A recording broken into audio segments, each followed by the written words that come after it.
those who don't know, the Free State Project is a movement of voluntary human action where we are trying to concentrate libertarians in the state of New Hampshire. I think we've done more in the last decade than every other libertarian movement combined has accomplished in the last 5 decades.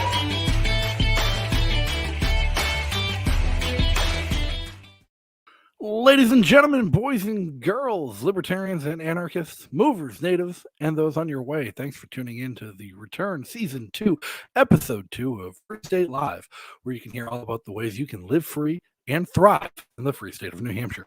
But first and foremost, time to welcome back our hosts. Joining me, as always, 2 of New Hampshire's tallest, the 2 men with the least distance to travel to the top of Mount Washington. We have local comedian and actor Bill Parker. How are you, Bill? What's happening, Justin? Good to see you. You as well. And as always, again, we have local family man and Twitter troll extraordinaire, Kevin from the internet. How's it going? Oh, good. Oh, I've been off Twitter this week, but I was sick and now I'm feeling better, so I'll be back. Yeah, I think I'm gonna have a tall joke about you guys every week, and it's gonna take me a whole week to think up each time. That's all right. It's easy enough, man. Yeah, no, but no, and joining us this week to talk about our topic and our show title, Lift Free or Die, getting fit in the Free State, we have the proprietor of the Free State Barbell Club, Wayne Nilsen. Wayne, how are you? Thanks for joining us tonight. Thank you very much for having me. Very happy to be here. So you're a Free Stater. You're here in New Hampshire. I mean, as obviously with the name of your gym, the Free State Barbell Club, you embrace kind of those same values with your business. But like, as everyone's curious, whenever we talk to somebody who's here and doing things, whether it's running business or activism or politics here in New Hampshire, is how did you get here? How did you learn about the Free State Project, and like, where'd you come from, and what made you want to move? Great question. First thing I want to say is I'm super glad that I'm using the Free State name, even though I didn't ask anybody. So I don't know if that's allowed or not. But open branding. Go ahead. Open branding. Go ahead and use it. All right, good. Well, I didn't check the trademarks or anything like that before I went ahead and set up the name. But I do like that other name better, the Lift Free or Die. That's really good. It's already taken, unfortunately. Like, that was such a good idea that he put it up there, and then it turns out that's already another gym somewhere else, but that's okay. So, all right. So let's talk about my move story, how I came here, and So I was living in Massachusetts. I was commuting to Boston from Belmont, Massachusetts every day. It was a pretty long commute, and COVID hit, man, and that changed the entire world. I will never forget that day when, my last day in the office, when I was walking the streets and there was nobody, and it was so strange. And I went into that office and it was abandoned, and it was like the eeriest, everyone thought, like, who knew? I don't know. You could just keel over any day. It was insane at that time, and as time went on, I got more things taken away from me. It was like, well, one day they're like, well, now the daycare's closed, and then the next day, then well, you can't go over here, and this is closed, and of course you can't go to the restaurant, and this and that, and I'm sitting in my house doing my work just like I did in the office. And this is what changed everything, is the remote working thing. It was unbelievably good for me personally. And I think for most people, I'm a software engineer. For most software engineers, like, you don't need to be at the office. In fact, I get way more done now than I ever did sitting in the office, because I spent so much time talking to my friends, which is great. But like, you're not working. I mean, now I chat with my friends and waste time that way, but not nearly as much time as I used to sitting around drinking coffee. And so once I realized all that, I'm like, all right, this is not getting better. And also people change. People in the Northeast, they used to be really nice. They used to be not even nice. I won't even say nice. They were polite. Okay. You would be they wouldn't make eye contact with you. Nobody wants to talk. Nobody wants to say hi. You look at the floor, look at the ground when we walk past each other. But you know what? I'll hold the door and I'll say, excuse me, and thank you very much. And here's the door. All of that went completely sideways. I'll never forget. I was walking down the street, and somebody screamed at me about not wearing a mask and walking outside on the sidewalk and then screaming at me about the mask. And I think that was the day I decided to move. I'm like, I have had enough of this. I just can't be around these people. They have completely lost their minds. And if you go back, I was in the city now recently, and thankfully, some of them are starting to regain their composure, it seems. I went to a restaurant, and it's like, okay, people are seemingly acting a little bit more normal these days and not so totally insane. But that was crazy. It became very personal. It became extremely personal, which was very problematic for me. And yeah, people would single you out. You're making me feel young, Wayne, because I'm a Massachusetts native and I don't remember anyone ever being nice. Nice was the wrong word. Yeah, cold, polite. but Yeah. at least polite. Polite. Yeah. Yeah. At the very least. But then they started getting mean. Like it just went straight to mean from there, which was crazy. And so I decided I had had enough. We moved. 2 weeks later, my kid's in the daycare. And by the way, now I have a house that's almost 3 times the size and a property that's 5 times the size for the same amount of money. It was unbelievable. My entire life transformed overnight by moving here. Is definitely one of the best decisions that I have ever made in my life. I'm incredibly happy to be here. And when I moved, I had this gym called Cambridge Strength and Conditioning. Cambridge Strength and Conditioning is still there. There was 4 partners. 2 of the partners are still down there, and me and another partner moved up here, and we started Free State Barbell Club. And built on almost exactly the same model. And, it's thriving. I mean, it's a new business. But honestly, if I look at the first year of Cambridge Strength and I compare that to the first year of Free State Barbell Club, we have learned so many lessons and we're doing so much less bad this time than we did the first time. It's not great. It's still, we're doing okay. But also, I am not a marketing person. Dan was in there, my buddy Dan, and he was like telling me, you got to tell somebody this thing is out there, and then he goes and talks to you guys. He's like, hey, you should get him on the podcast. It's like, okay, great. I'll definitely go on the podcast for sure. Oh, absolutely. My question. Yeah, no. Wayne, as far as marketing, I want to comment on your bad marketing. Yeah. I remember the first time I think I met Micah at PorkFest, and it was when I was giving a presentation about the quill at PorkFest, and Micah came up to me afterwards, and he's like, that's on Amory Street in Manchester? I've never heard of it. I run a gym down the street. I'm like, I've never heard of your gym. How have you never heard of our social club down the street? Like, that was just like 2 PorkFests ago. So, yeah, it is. It's right there. Yeah. So we got a question in the chat, which was just Wayne, what town? And it's you can tell them. Oh, where did I move to? I moved to Yeah. Amherst, New Hampshire. I do like Amherst a lot. Our thing was, as much as it sounds crazy, I have 3 kids. They're young kids, and we wanted to live in a town with very highly rated schools and very desirable. So that was but the lot sizes in Bedford are very small. So we looked at Bedford, extremely small lots, and there's basically nothing with the amount of property that I want. So we moved to Amherst, which is a little bit further outside of the city, but you could get bigger lots, and the schools are still really good. If it was up to me, all the public schools would be shut down and we would just have all private schools, and they would be wherever you want to go, find your favorite private school and live near there. That would be wonderful. But unfortunately, that's just not the situation that we live in. So, and then just to clarify, your gym is in Manchester, right? Yeah, that's right. Yeah. Okay. Manchester. Amory. I didn't know if she was asking, what town you moved to, but yeah. Yeah. Which gym? Kevin, Yeah, so it's like a half-hour drive. I drive here 3 times a week, and hit the gym, talk to the members, keep up with any problems or maintenance things that come up. So that's not terrible. Half hour is not that bad at all. no, it's not bad. I drive farther to work every morning, and I hate it. So now, what do you do? So what makes your gym unique? Because now you're offering this service, you're offering this gym and this community here in Manchester. You've gone ahead and named it the Free State Barbell Club. What makes it unique from other gyms, and how have you maybe incorporated your libertarian and free state philosophy into your business model? Good question. I would say, to address it very pointedly, we don't do any gimmicks or any BS with people. It's month to month.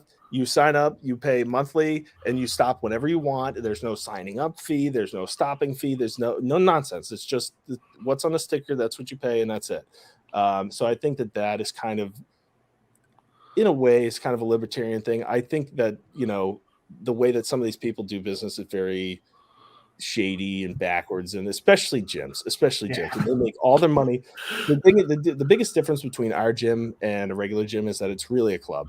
So it's a Free State Barbell club, and that is really a social aspect to it. You go in most commercial gyms and people have their heads down, they're looking at their phones, they got their earplugs in, and they listen to their music or whatever. We talk to each other, we help each other. It's a community and it's a club. That's probably the biggest difference between our business model and the business model of a gym. And I'm not really here to make money. A lot of the money we're not making like any money really, but the money that we do make goes back into the gym. And this is exactly what we did with Cambridge Strength and Conditioning. Is you make some money, you buy some new equipment. We have certain pieces that we want. We have a wish list and we have all this stuff, and we really operate it like a club, and a kind of a non-profit. Although it's not a non-profit. Yeah, I one of the things I joke about is like all the time, so many people try and do things as like volunteers and nonprofits and they burn out, that it's nice to see people who are like kind of using the free market to their advantage and like competing in the free market to provide solutions that are liberty oriented and like put their values into practice with business, but also kind of get something back out of what you're doing to make it worth your time so you don't burn out. Yeah, after about 10 years at Cambridge Strength, we make a little bit of money off of it. That's the thing. Little bit. So eventually, we might run out of stuff to buy for the club, and then it will be time to take some home for me. Yeah. So what are some of the things that you really have liked most? I mean, aside from just finding like a bigger house, bringing nice schools and like a nicer neighborhood and community, like what are things that like have stuck out for you the most, that you enjoy the most about New Hampshire over Massachusetts? That's a good question. I think the biggest thing for me is probably the peacefulness and the privacy. Being able to be in my own space and not feel like I'm a stone's throw from a million people. And be able to go take a walk in the woods out in my backyard and just walk around. I mean, it's I didn't realize how being surrounded by people all the time. I mean, we lived in a 2-family home, so we had people downstairs from us.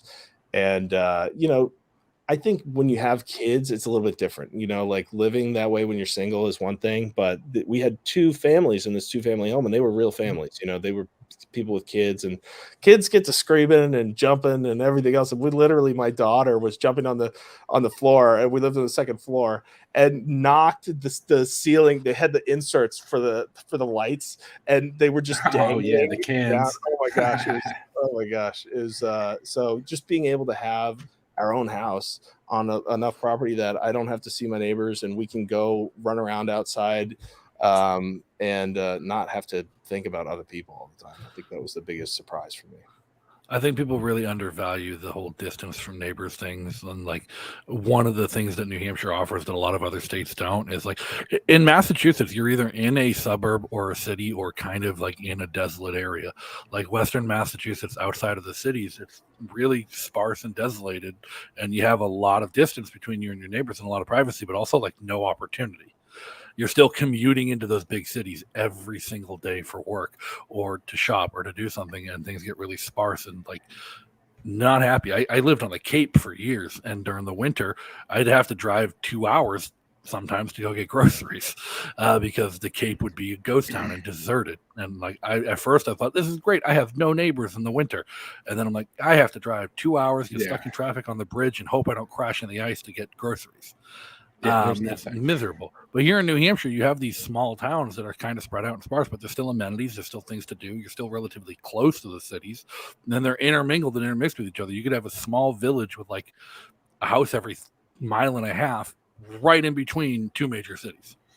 Yeah. And our major cities are still just basically suburbs in Massachusetts. Yeah. We don't have any cities, dude. It's not. Yeah.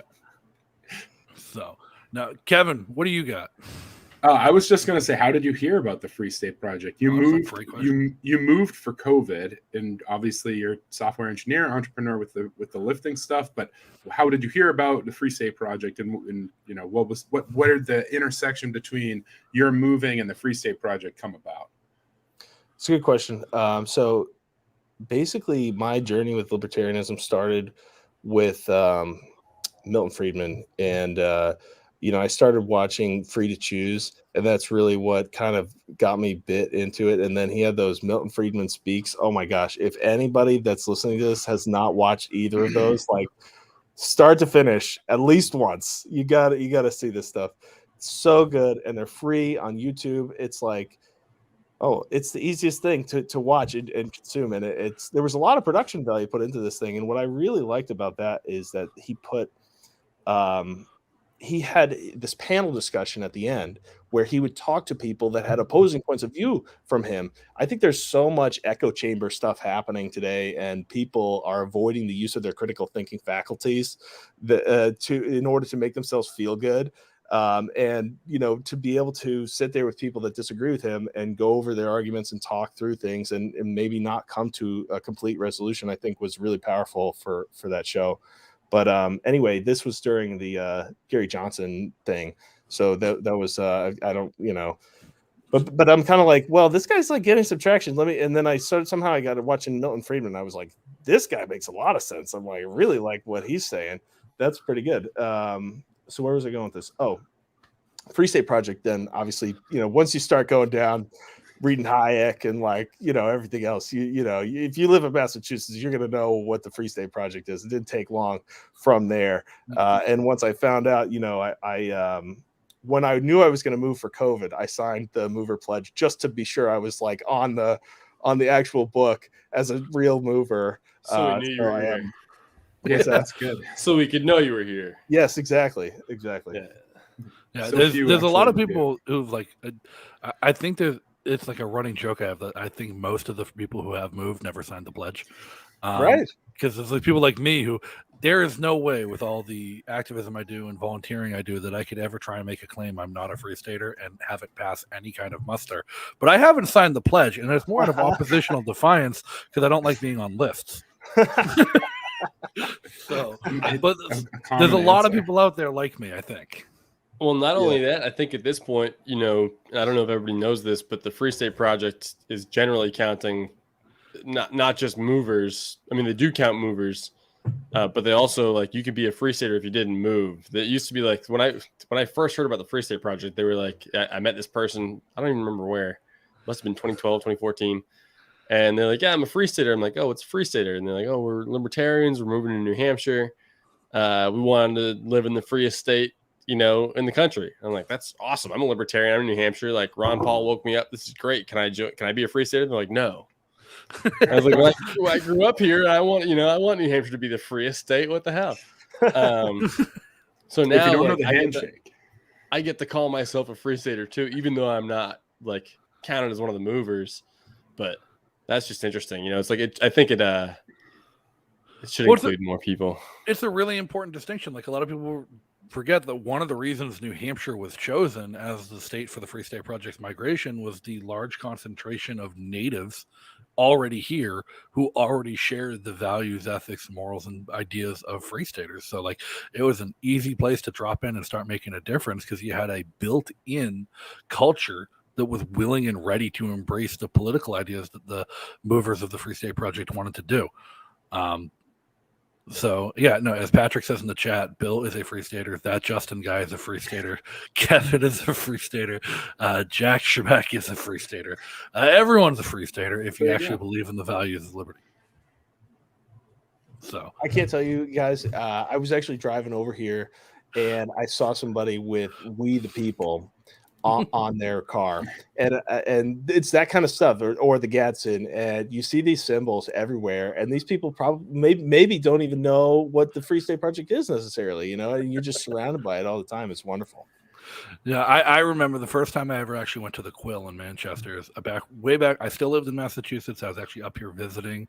I'd come up with Adam Kakesh. I was helping him on his book tour, and we were in New England, and we stopped in Manchester for the night. And after his little book tour at somebody's house, we all went over to the Quill for a big after party. And myself, Adam Kakesh, and former state rep were standing outside talking before going inside, and one of the Domino's delivery drivers overheard us talking about libertarianism, and he's just like, and he starts talking to us and kind of yelling at us, and he's like, yeah, you guys don't know it, Ron Paul's the real libertarian, like just lecturing us about how Ron Paul was right on everything, and like we wouldn't know what we were talking about Ron Paul. And Adam's like, well, why don't you come hang out with us tonight? We're hanging out with a bunch of people who believe what you believe in and agree with you right over there. And he pointed at the Quill, and the Domino's delivery driver just looked at us. Oh, hell no, that's where the crazy people hang out. So, but it's nice to see that, like, and I think that's one of the reasons it's so important that people do what you're doing by like actually opening up businesses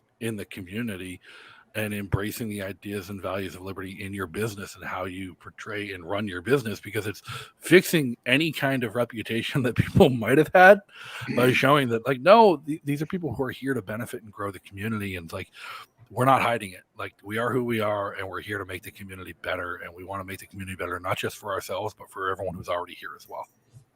Yeah, there's definitely a welcoming atmosphere. You know, one of the things that comes to mind is just the symbolism all over the gym. You know, we have lots of different decorations that you know would make everybody proud, I'm sure, watching this podcast. But another thing is the weapons and the guns and things. So we're happy to have people bring their guns in, and you know, everybody's safe about it and all this stuff. But you know, there's plenty of handguns in the gym and around, and you know, we're happy to have our members do that. I don't have a problem with that at all. So you know, nobody's doing anything irresponsible or anything like that. But you know, all the wonderful liberty things, and not to mention the discussion. You know, these kinds of things. You make a club called the Free State Ballroom Club. All of a sudden, you know, you attract a certain clientele. You know what I mean? It's not it's not sort of by accident. So I was going to ask you that. Like, what is the clientele? A lot of free staters initially off the bat, or have you had a lot of people wander in off the street being like, you know, hey, what is this? What's up with the gold and black flags everywhere and stuff?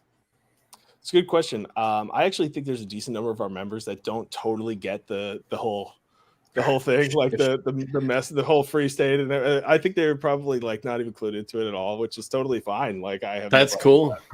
Yeah, but yeah, no, it actually all started. A lot of it started with Instagram. A lot of these power lifters, especially Instagram and like even TikTok, are really good formats for powerlifting, because it's such a short moment of time. It's like 1 rep max, you know, it's like, let's see what you got, and it's like 3 seconds and it's over. Yep. And so for anybody that has a short attention span, it works really well.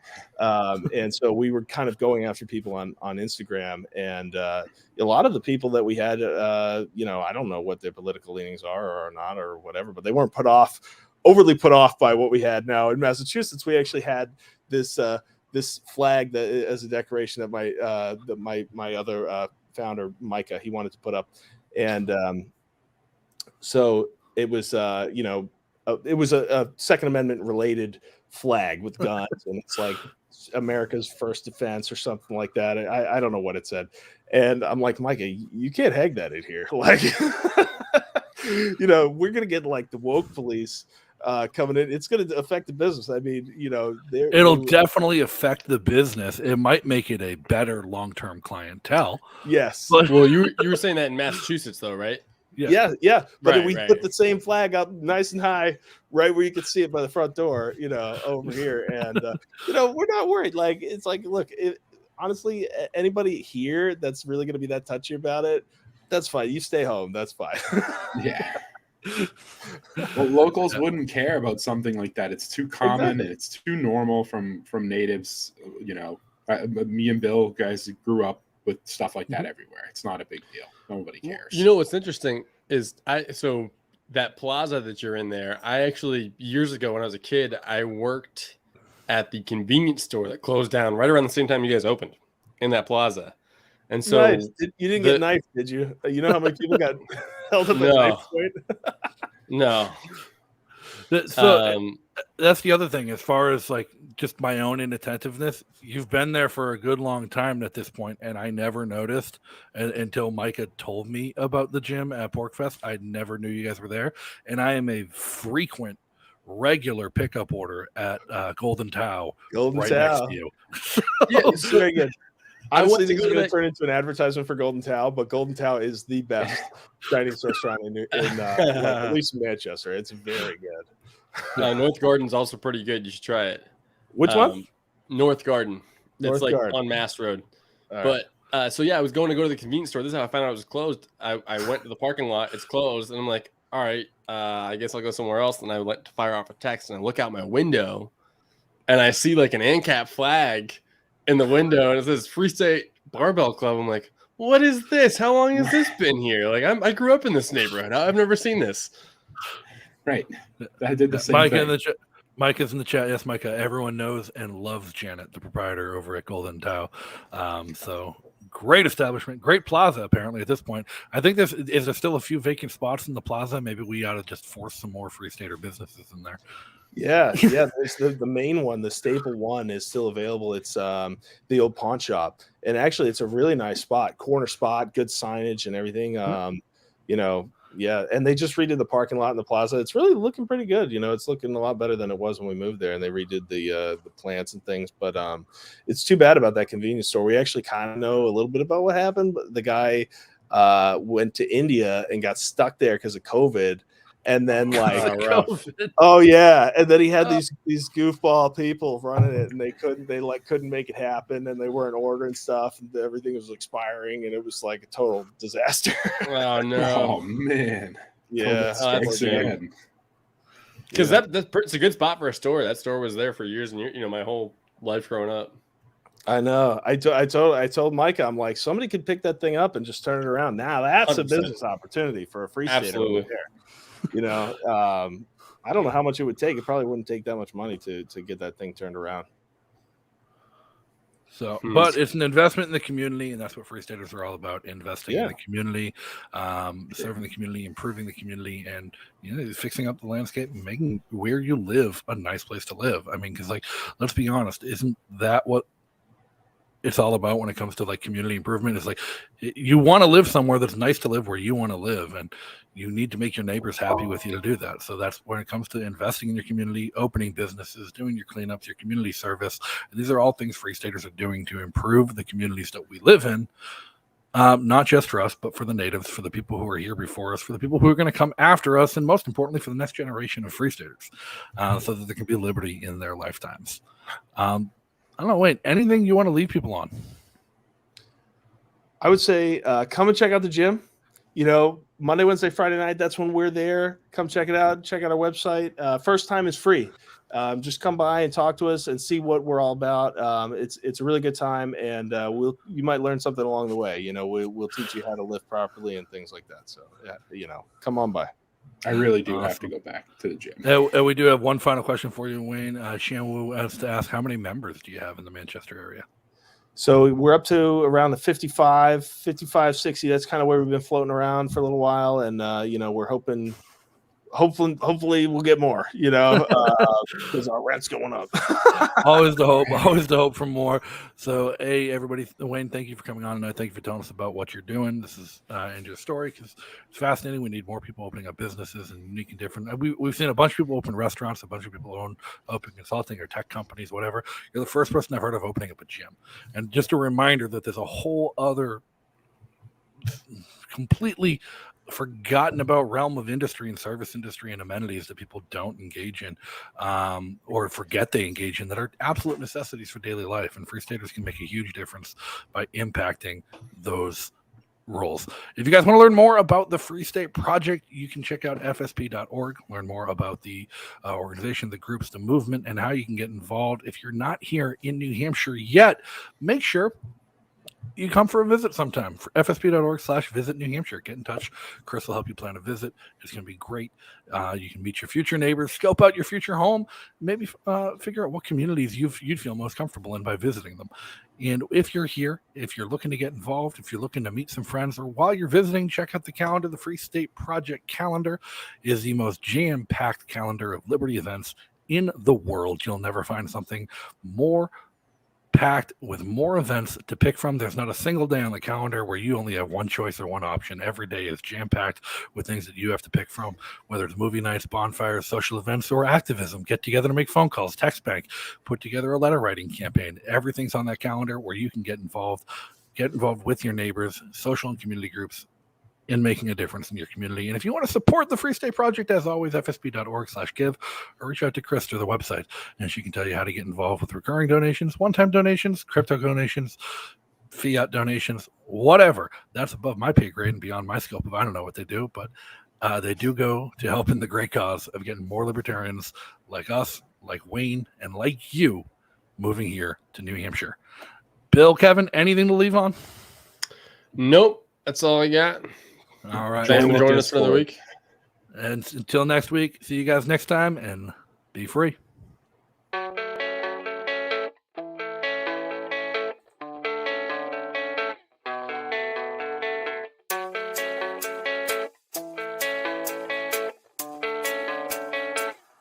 Yeah, I don't believe in destiny, I just do what's best for me. Don't listen to my enemies, they're just full of jealousy.